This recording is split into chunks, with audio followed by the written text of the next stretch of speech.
আজকে পবিত্র ঈদে মিলাদুন্নবী সাল্লাল্লাহু আলাইহি ওয়াসাল্লাম উপলক্ষে প্রতিযোগিতা ও অনুষ্ঠানে উপস্থিত আছেন বাংলাদেশ ছাত্র হিজবুল্লাহ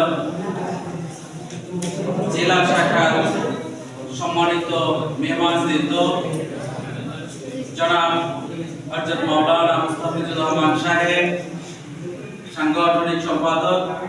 উপস্থিত আছেন হযরত মাওলানা মোহাম্মদ শাহিন আলম সহ সভাপতি সহ উপস্থিত আছেন এখানে লামা সালিয়া ফাজিল ডিগ্রি মাদ্রাসার সাবেক সুনামধন্য শিক্ষক, দক্ষিণ বাতাবনিয়া হাফিজিয়া মাদ্রাসার সম্মানিত পরিচালক জনাব হযরত মাওলানা আব্দুল ওয়াহাব আলী সাহেব দামাত বরকাতুল আলিয়া।